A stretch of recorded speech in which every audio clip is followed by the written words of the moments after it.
ከእንግዲህ በኋላ ኢትዮጵያ ውስጥ መሪ መሆን የሚገባው አሁን ያለው ትውልድ ነው እንጂ ትናንት የከሰረው ይጻፍ ከፈለገ ጨርሷል።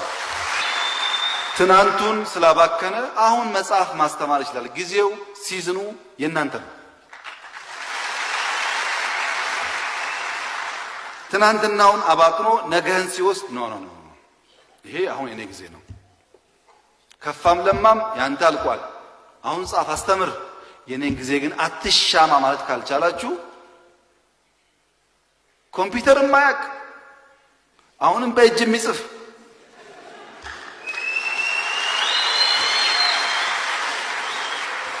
ዘመን ተቀይሯል፣ ጊዜ ተቀይሯል። የቴክኖሎጂ ቴስት ከሌለ በስተቀር በትናንትናው መንገድ አይሆንም። በነገራችን ላይ ይሄ ነገር የሚሰራው ለግለሰቦች ብቻ አይደለም። ለምሳሌ ሸኔ በቃ አትጣላ ና ውሰድ ምራ ብንለው ምራ ግድ የለም ብንለው በምን ሞራል ነው ሸኔ ሀገር የሚመራው? ንጹህ ገበሬ እየገደለ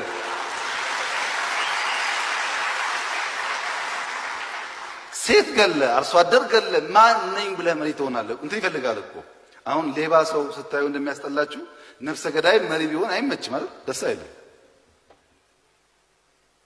ቲፒኤልኤፍ አሁን ጭቅጭቁን ተውና በቃ ና ውሰድና እንደ ድሮ ምራ ብንለው እንደ ድሮ ይቻላል? እሺ ትላላችሁ? ተበላሸ እኮ ሰው።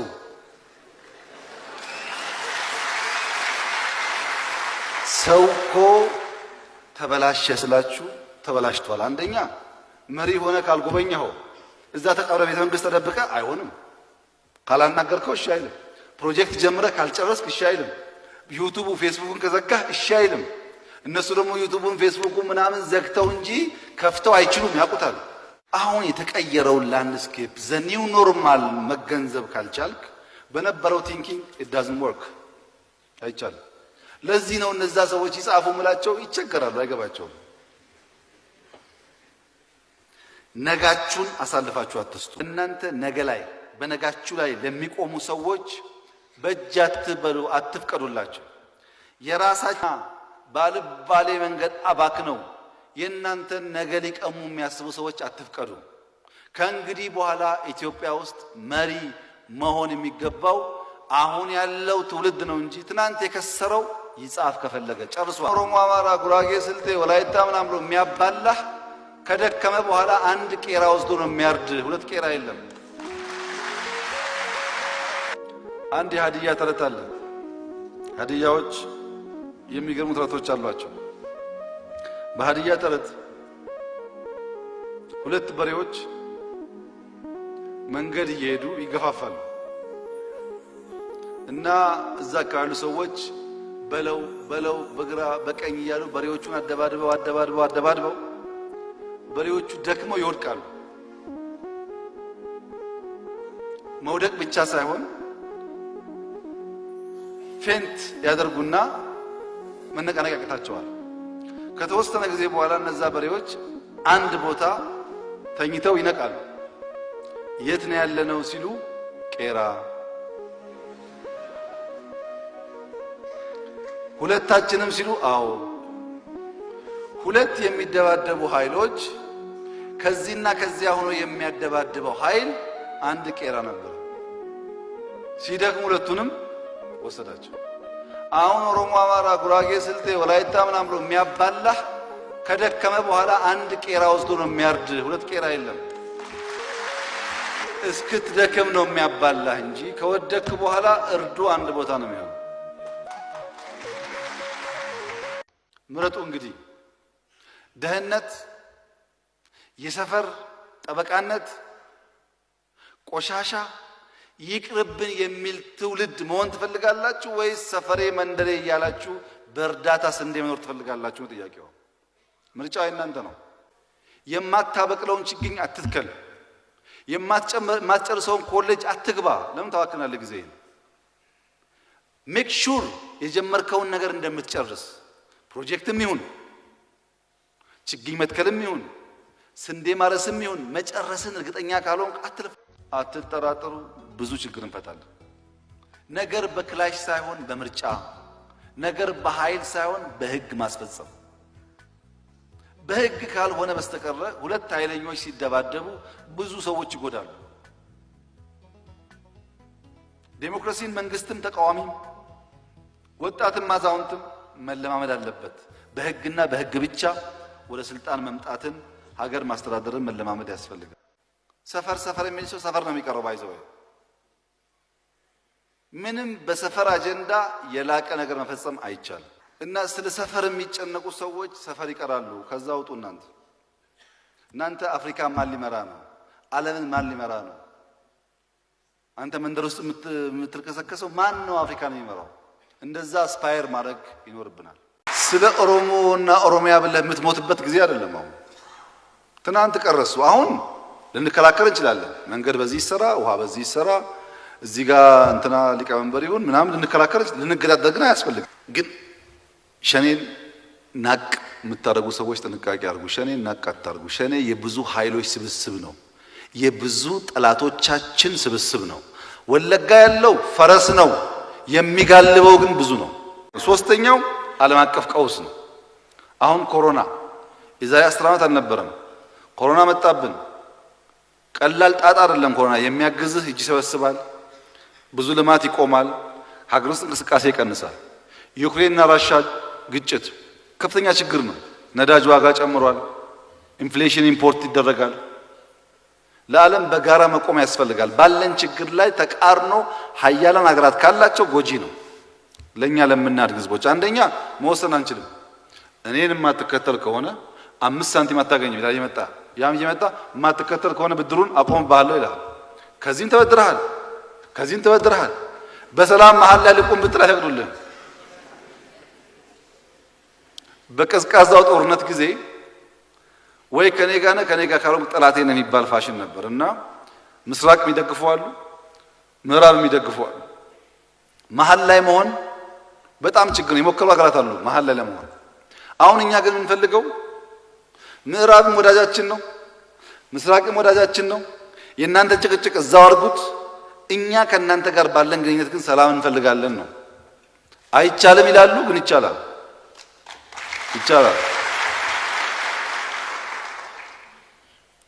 ከተረዳችሁኝ እነሱ ባላቸው ጭቅጭቅ ውስጥ እኛ ሰልፍ መያዝ አይጠበቅብንም። ከሁሉም ጋር ተስማምተን በሀገራዊ ጥቅሞቻችን ላይ ልንሰራ እንችላለን። ሌላው ሀገራዊ ፈተና ነው። አንበጣን ተመልከቱ፣ ጎርፍ ተመልከቱ። ጊዜን ሀብትን ይወስዳል። ኮንትሮባንድ፣ ፌክ ኒውስ መከራን ያበላል። ኮንትሮባንድ ብላችሁ እኮ አንዳንዱ አስገራሚ ነገር ነው። ኮንትሮባንድ ጋር ያለው ሸኔን ጠላት ብሎ የሚያስብ ኃይል አሽሎክልኮ ለሸኔ መሳሪያ ያቀብላል።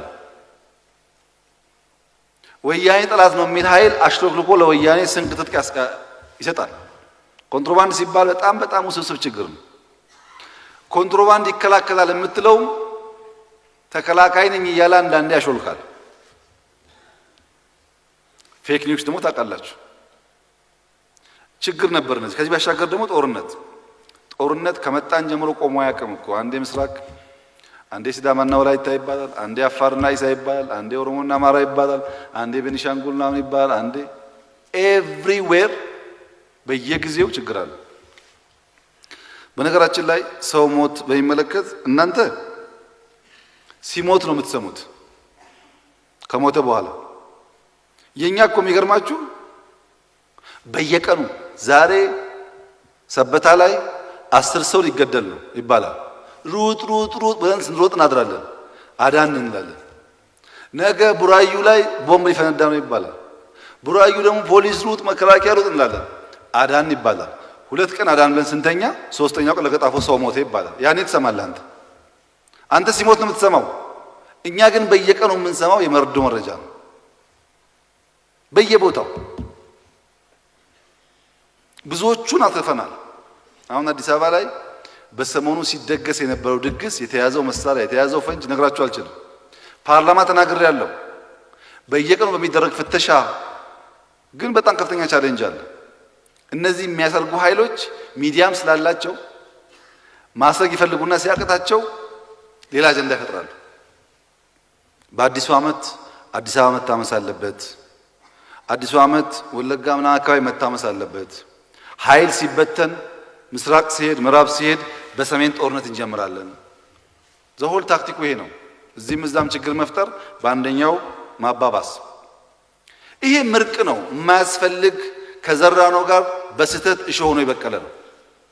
እዚህ ጋር መቋጫው ሐሳብ ወጣቶች እንድትይዙ የምፈልገው ብዙ ሰዎች ስንዴ ምን ያደርጋል፣ ችግኝ ምን ያደርጋል፣ ቡና ምን ያደርጋል፣ የሚሞተውን ሰው አስቆሙ ይላሉ ትላላችሁ አይደለም?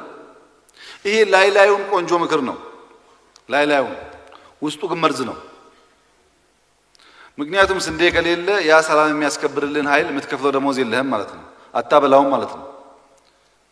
ስንዴ በእርዳታ ለምነህ መከላከያ ልትይዝ አትችልም። ግን እሱ ይቅርና እናንተ የአርሶ አደር ልጆች ናችሁ። አርሶ አደር በየዓመቱ ክረምት ለመዝራት ሲወጣ እያንዳንዱ ገበሬ ዝንጀሮ እንዳለ ያውቃል፣ ቀበሮ እንዳለ ያውቃል፣ ጃርት እንዳለ ያውቃል። በቆሎ ከዘራ ዝንጀሮ መጥቶ እንደሚበላበት ያውቃል። አርሶ አደር አያውቅም? የትኛው አርሶ አደር ነው በቃ ዘንድሮ እርሻ ልተውና ዝንጀሮን ብቻ ላጥፋ፣ ዘንድሮ እርሻ አያስፈልገኝም ቀበሮ ብቻ ከኛ አካባቢ ይጥፋ የሚል አርሶ አደር የለም። በአንድ እጁ ይዘራል፣ በአንድ እጁ ቀበሮ ጋር ይታገላል። እኛ በአንድ እጃችን ልማት በአንድ እጃችን አገር ማንከላከል ከሆነ ደህንነቱ መልሶ ይወስደናል። ለምሳሌ እናንተም ብቻ ልውሰድ። እናንተ ባለፈው 3 ቀን መታችሁ የተሰራውን ስራ ባታዩ ኖሮ ከሸኔ ጋር በመናደርገው ውጊያ ከወያኔ በመናደርገው ውጊያ ብቻ ይሄ መንግስት ስራ እየሰራ ነው ታስባላችሁ? አታስቡም። እንኳን እንደዛ ልታስቡ ቀርቶ የተሰራውን እያያችሁ እንኳን ጥሩ ነው ግን እኛ ሰፈር ካልመጣ ትላላችሁ።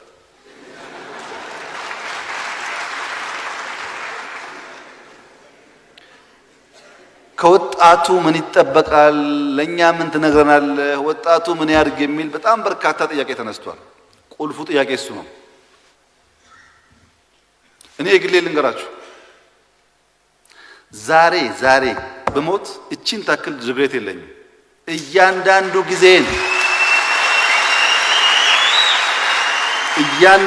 ጊዜን በጣም ለሚጠቅም ነገር በጣም ለሚፈይድ ነገር እጄንም ልቤንም ንጹህ አድርጌ እንደሰራው ስለማቅ በማምነው እምነት ደግሞ እንደዛ ከሰራ የሚጠብቅ ገነት ስለሆነ ጭንቀት የለም ማለት ነው።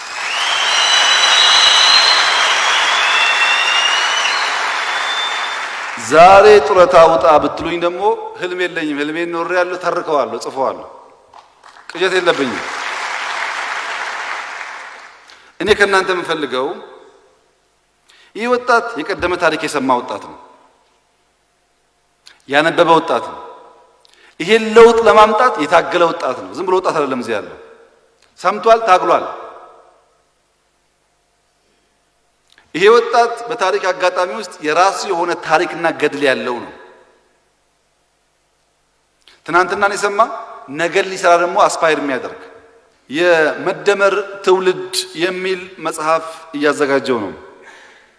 በሚቀጥለው ዓመት ያልቃል ብዬ ተስፋ አደርጋለሁ። በ5 ይከፍላል ትውልዶችን። አንደኛውን ትውልድ ወግ አጥባቂ ይለዋል። ወግ አጥባቂ ትውልድ ኢትዮጵያ ውስጥ ነበር፣ ነፃነቱን የሚወድ ግን ደግሞ ባህሉን እምነቱን ጠበቅ የሚያደርግ። ቀጥሎ ደግሞ ህልመኛ ትውልድ አለ። ብዙ ጀግንነት አለው፣ ብዙ ይፈልጋል፣ ግን ህልመኛ ነው። ያኔም ህልመኛ ነው፣ የተረፉት ዛሬም ህልመኞች ናቸው። ዛሬም ተጽፏል። ሶስተኛ ውል አልባ ነው፣ ውል የለውም። ኢትዮጵያዊ ነው፣ አፍሪካዊ ነው፣ ማያቅ ውል የጠፋበትም ትውልድ ነበር በሆነ ጊዜ ግራ የገባው። አራተኛው ባይተዋር ነው፣ አገሬ ነው እያለ እንደ ሀገሩ መኖር የማይችል ተምሮ መቀጠር የማይችል መከላከያን መጎብኘት የማይችል የማይፈቀድለት ሀገሩ ነው ግን አይፈቀድለት። በደህንነት ቢሮ ሲያልፍ እንደዚህ ብሎ የሚያልፍ ማለት ነው፣ አይፈቀድም። የተመረጡ ሰዎች ያሉበት፣ ሌላው ግን ባይተዋር የሆነበት። አሁን ያለውን ትውልድ የመደመር ትውልድ እያልነው ነው። የመደመር ትውልድ የራሱ ባህሪዎች አሉት። አንደኛው አንድነትን የሚወድና ለአንድነት የሚሰራ አማራ፣ ኦሮሞ፣ ጉራጌ፣ ስልጤ የሚል ሳይሆን ጉራጌ፣ ስልጤ፣ አማራ፣ ኦሮሞ ይኑሩ፣ ቋንቋቸው፣ ባህላቸው ይከበር፣ እንደ ኢትዮጵያ ወንድማማች ግን አንድ እንሁን የሚል ነው የመደመር ትውልድ። ከፋፋይ ሳይሆን ሰብሳቢ ነው። ሁለተኛው ብልጽግናን አስፓየር የሚያደርግ ነው። ለመለወጥ፣ ለመልማት፣ ለማደግ አስፓየር የሚያደርግ ነው። ሶስተኛው በሐሳብ ልዕልና የሚያምን ነው። ለአይዲያ ቫልዩ ያለው ክብር ያለው ዝም ብሎ የሚነዳ ሳይሆን ክብር ያለው ነው። ሶስተኛው ለዓለም መትረፍ የሚያስብ ነው። ለዛ የሚነሳ ትውልድ መሆን አለበት። በነፃ የሚሰጥ እንደተሰጠው የሚያቅ ለአይን ሳይከፈልህ ለጥርስ ሳይከፈልህ ሁሉም በነፃ ወስደህ በነፃ መስጠት ነውር አድርገህ የምታስብ ሳይሆን በነፃ መትከል፣ በነፃ ማካፈል፣ አሮጊቶች ማገዝ ትክክለኛ ምግባር ብሎ የሚያስብ ነው የመደመር ትውልድ። በመስጠት በነፃ ማገልገልን እንደ ክብር የሚያይ ነው። ሌብነትን የሚጠየፍ ነው። እኔ የተማርኩ የማቅ ሐሳብ ያለኝ ሰርቼ የማገኝ በመስረቅ በማጉደል አተርፋለሁ ብሎ የማያስብ ነው። በሰፈር አጀንዳ የማይጠመር ነው። ሰፈር የሚል ሰው ሰፈር ነው የሚቀረው። ባይዘው ምንም በሰፈር አጀንዳ የላቀ ነገር መፈጸም አይቻልም። እና ስለ ሰፈር የሚጨነቁ ሰዎች ሰፈር ይቀራሉ። ከዛ ውጡ። እናንተ አፍሪካ ማን ሊመራ ነው? ዓለምን ማን ሊመራ ነው? አንተ መንደር ውስጥ የምትልከሰከሰው ማን ነው አፍሪካን የሚመራው? እንደዛ አስፓየር ማድረግ ይኖርብናል። የመደመር ትውልድ የምንላቸው ከኢንስትሩመንታል ቲንኪንግ ወደ ዩኒቨርሳል ቲንኪንግ ያደጉ ናቸው። ከኢንስትሩመንታል ሪዝኒንግ ወደ ዩኒቨርሳል ሪዝኒንግ ያደጉ ናቸው። ሪዝኒንጋቸው ወደ ዩኒቨርሳል ያደገ ነው። ዩኒቨርሳል ሪዝኒንግ መያዝ እየቻልክ ኢንስትሩመንታል ሪዝኒንግ መያዝን እንደ ትልቅ ነገር ማየት አያስፈልግም። ማደግ መስፋት ስትችል ማለት ነው። የመደመር ትውልድ ያ ባህሪ ያለው ሲደመር የመደመር ትውልድ ደህንነት ይገባሃል ሲባል እምቢ ይላል። ቆሻሻ ይገባሃል ሲባል እምቢ ይላል። እርዳታ ልስጥ ሲባል ኖ ሰርቼ ያመጣዋለሁ ይላል። የምን እርዳታ ነው? ሰራዋለሁ ይላል።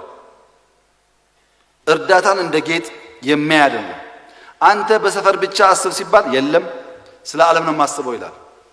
ምረጡ እንግዲህ ደህንነት፣ የሰፈር ጠበቃነት፣ ቆሻሻ ይቅርብን የሚል ትውልድ መሆን ትፈልጋላችሁ ወይስ ሰፈሬ መንደሬ እያላችሁ በእርዳታ ስንዴ መኖር ትፈልጋላችሁ? ጥያቄው ምርጫው የእናንተ ነው። የመደመር ትውልድ በጊዜ ብቻ አይሆንም። እነዚህም ባህሪያት በመላበስ ነው የሚሆነው። ለእናንተ ያለው መልእክት በእናንተ ነገ ላይ በነጋችሁ ላይ ለሚቆሙ ሰዎች በእጅ አትበሉ፣ አትፍቀዱላቸው። የራሳቸውን ትናንትና ባልባሌ መንገድ አባክነው የእናንተን ነገ ሊቀሙ የሚያስቡ ሰዎች አትፍቀዱ። ከእንግዲህ በኋላ ኢትዮጵያ ውስጥ መሪ መሆን የሚገባው አሁን ያለው ትውልድ ነው እንጂ ትናንት የከሰረው ይጻፍ ከፈለገ ጨርሷል።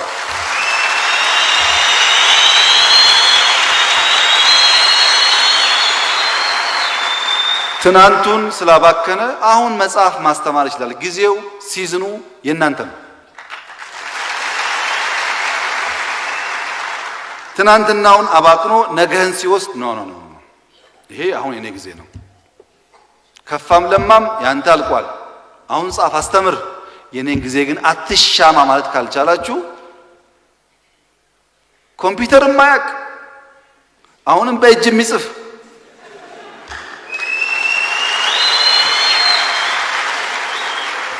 ዘመን ተቀይሯል፣ ጊዜ ተቀይሯል። የቴክኖሎጂ ቴስት ከሌለ በስተቀር በትናንትናው መንገድ አይሆንም። በነገራችን ላይ ይሄ ነገር የሚሰራው ለግለሰቦች ብቻ አይደለም። ለምሳሌ ሸኔ በቃ አትጣላ ና ውሰድ ምራ ብንለው ምራ ግድ የለም ብንለው በምን ሞራል ነው ሸኔ ሀገር የሚመራው? ንጹህ ገበሬ እየገደለ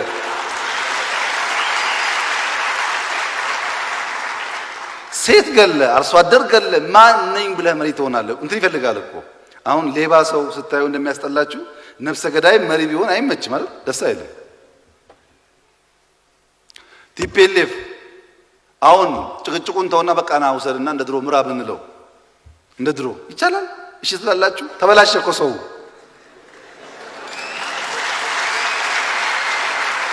ሰው እኮ ተበላሸ ስላችሁ ተበላሽቷል። አንደኛ መሪ ሆነ ካልጎበኘኸው እዛ ተቀብረ ቤተ መንግስት ተደብቀ አይሆንም። ካላናገርከው እሺ አይልም። ፕሮጀክት ጀምረ ካልጨረስክ እሺ አይልም። ዩቲዩብ ፌስቡክን ከዘጋህ እሺ አይልም። እነሱ ደግሞ ዩቲዩብን ፌስቡክን ምናምን ዘግተው እንጂ ከፍተው አይችሉም፣ ያውቁታል።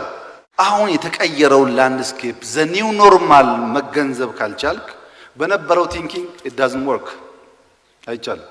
ለዚህ ነው እነዛ ሰዎች ይጻፉ ምላቸው ይቸገራሉ፣ አይገባቸውም። ነጋችሁን አሳልፋችሁ አትስጡ። ይህ ከሆነ ታዲያ ብጥብጡ ችግሩ ምንድነው ያላችሁት? ኢትዮጵያን የሚያምሱ ሶስት አካላት አሉ። ሶስት አካላት። አንደኛው ጅሎች ናቸው። ጅሎች በምኞት የሚኖሩ እውነትን የሚቃረኑ ያልነቁ ግን ካላነቃን የሚሉ አልነቁም እኮ እነሱ ሳይነቁ ተንታኝና አንቂ ነን የሚሉ ሰዎች ናቸው። እርግጠኛው የምነግራችሁ አሁን በኔጌቲቭ ኢነርጂ በፌስቡክ በምናምን እዛም እዚህ የሚተነትን ሰው እየተነተነ ይኖራል እንጂ በፍጹም ኢትዮጵያን የመምራት ስልጣን እድል አያገኝም። ይሄ በእኛ ጊዜ ብቻ አይደለም፣ ወደፊትም ለምን እንደሆነ ታውቃላችሁ? ዱዌል የሚያደርገው ኔጌቲቭ ኢነርጂ ላይ ነው። ፍሬንድሺፕ ምን ያደርጋል? ህዳሴ ምን ያደርጋል? ወጣቶች ጋር መወያየት ምን ያደርጋል? እንትን ምን ያደርጋል ስለሚል ምን ያደርጋል ሆኖ ይቀራል እንጂ ከዚህ ውስጥ ምን ትምህርት ይገኛል? ወጣት ጋር ውይይት ምን ፋይዳ አለው? ህዳሴ ምን ፋይዳ አለው ብሎ መልካሙን ነገር አስቀምጦ ችግሩን ደግሞ በትክክል የማይተነትን ሰው፣ ሁልጊዜ ችግር የሚተነትን ሰው ጭንቅላቱን ያለማመደው ችግር ስለሆነ ማታም ሲተኛ ችግር እያሰበ ይተኛል። መፍትሄ የለም። ይሄ ጅል ነው፣ አልነቃም። ስላልነቃ ሊያነቃን አይችልም። ሁለተኛው ችግር ጅላጅል ነው። የቀደሙ ጅል ነው።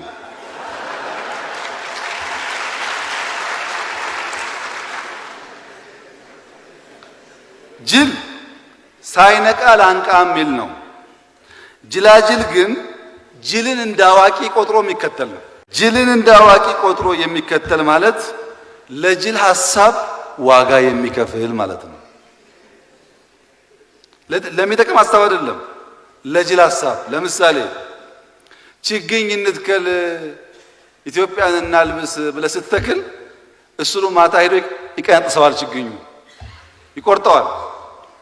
አንተን የጎዳ እየመሰለው ከየት ሰምቶ ሳይነቃ በሚያነቃው ሰው ተከትሎ ማለት። ጅላጅል ማለት ያልነቃውን የሚከተል ብቻ አይደለም፣ መሄዱን እንጂ መድረሻውን አያውቅም።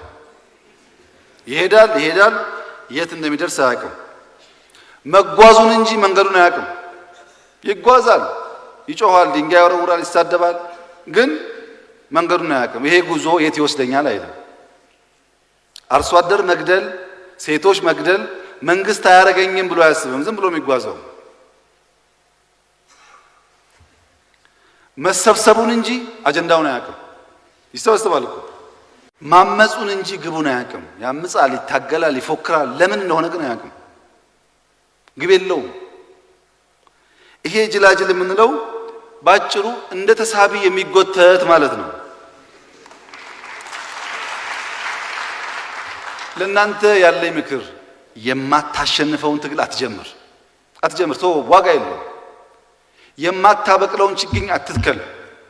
የማትጨርሰውን ኮሌጅ አትግባ። ለምን ታዋክናለህ ጊዜ? ሜክ ሹር የጀመርከውን ነገር እንደምትጨርስ። ፕሮጀክትም ይሁን ችግኝ መትከልም ይሁን ስንዴ ማረስም ይሁን መጨረስን እርግጠኛ ካልሆንክ አትልፋ። ብዙዎች